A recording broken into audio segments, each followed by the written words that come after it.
there are still two key points which are really, really important. We cannot leave this meeting without progress on these points. And one is the question about finance. That's linked to the bigger finance debate. But the other thing, that's the issue about institution, or how to deal with loss and damage in the future. And so you talk about the institution. That seems to be a red line for both kind of sides of this debate. Am I right? I'm not going to put words in your mouth, but is that how you see it? It is a red line, but I still believe that it's possible to find some kind of agreed language, because if you look on the red lines and you try to understand what's behind them, it might be easier to also progress. Right. For developing countries, it is crucial to get acknowledgement of loss and damage, and to get understanding internationally that this is a key area which is separate from adaptation.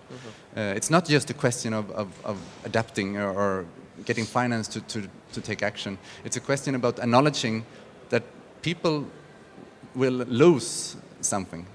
They will have damage which is going to influence culture, history, biodiversity, migration. It will influence the future of people, and this must be acknowledged. If this conference is it conceivable this conference could finish without a resolution on that? Could it be pushed to another meeting? This conference cannot end without a clear commitment to create some kind of institution or mechanism. Exactly how to phrase it, this is the UN. You can always find different ways of making processes, but if the processes are not linked to clear result, I don't think this meeting will end with an agreement.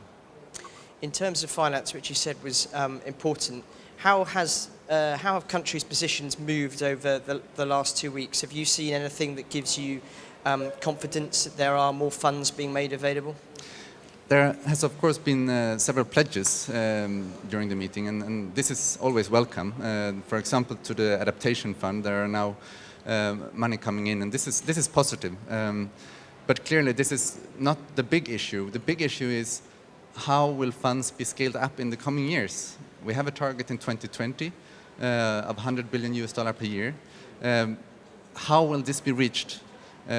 It's not enough to say that we will give money next year if there is no clearance and agreement about how to proceed in the coming years.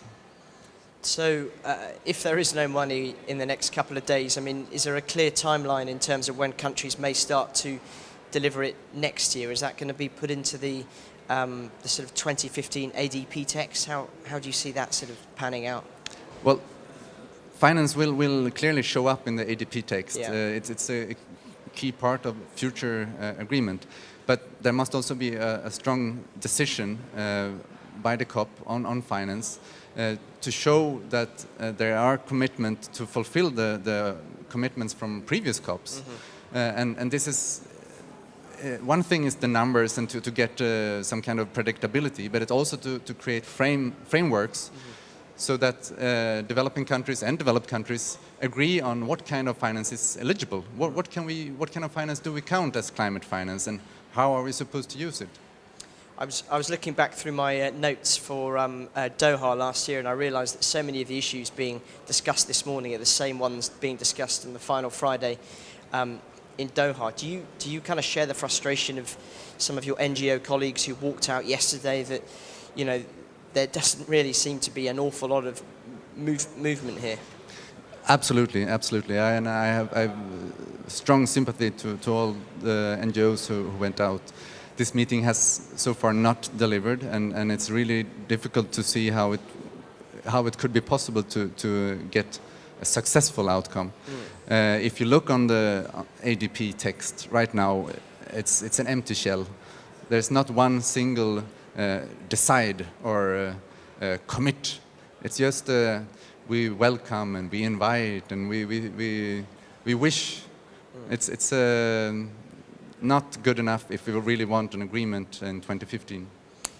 Just on the issue of equity, which I know is something that you've looked at a lot, it's it seems to be a major part of this whole process and sort of fairness over all countries. Perhaps you could explain a bit of the history of the sort of concept of equity within these talks, but also just explain, if you could, if you know, what the big argument over equity is at the moment within this process.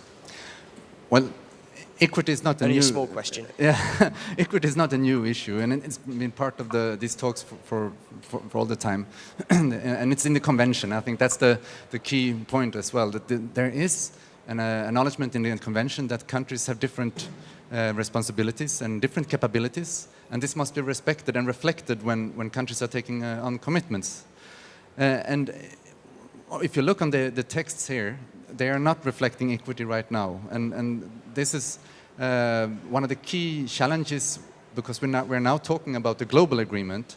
The 2015 agreement is supposed to be global, and there should be all countries should be included and commit to something, and you can't do that unless you also have a proper agreement about how to share the efforts and also how to share the opportunities.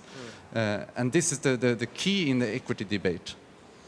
But it seems there are some developing countries who you might think would benefit from more focus on equity, blocking that. So, I mean, it's just very confusing, isn't it? Why would they be blocking, and the inclusion of some kind of equity reference framework within the overall text? Yeah, it's a good question. Developing countries have been pushing for the equity debate. So obviously, you also expect them to support equity when it comes up. And we are also trying to understand this, but I think that the current discussion about equity in these talks are leaning more and more towards a bottom-up approach, where countries do what they want. And it's really, really difficult to see how you can get an ambitious and adequate equity framework if everyone will do whatever they want anyway.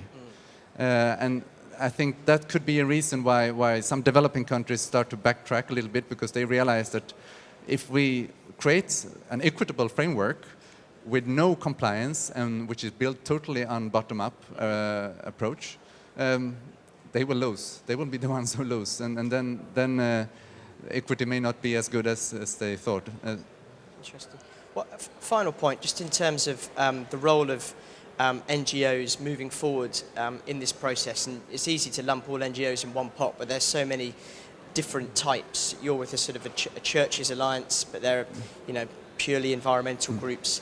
What do you sense as the role of NGOs moving forward? Because many people said yesterday's walkout was a sign that NGOs are impotent in the face of greater forces at play. How do you see groups like yours moving forward and kind of re-engaging in a more sort of powerful way, if you want, within this process? I think NGOs, or the civil society as a whole, has a key role or a crucial role in this whole process. We have to remember that these talks, it's just one part of the whole discussion. The most important work is done on national and local, regional level. That's where the mandates for increased ambition are built up. And civil society is in most countries has a really, really important role to play there. But also in these talks, I think NGOs can play an important role. We do have different roles to play, clearly. And churches, we in many countries, churches have a very close link as well to the governments, and we have a good dialogue with governments. And in that way, we can facilitate contacts, we can facilitate progress. It's easier for me, as coming from a church-based NGO, to talk to any party than it is for a negotiator from a country. But we also have a role to play in here, pushing, calling loudly for increased ambition, and to talk to media and to communicate our analysis of these talks.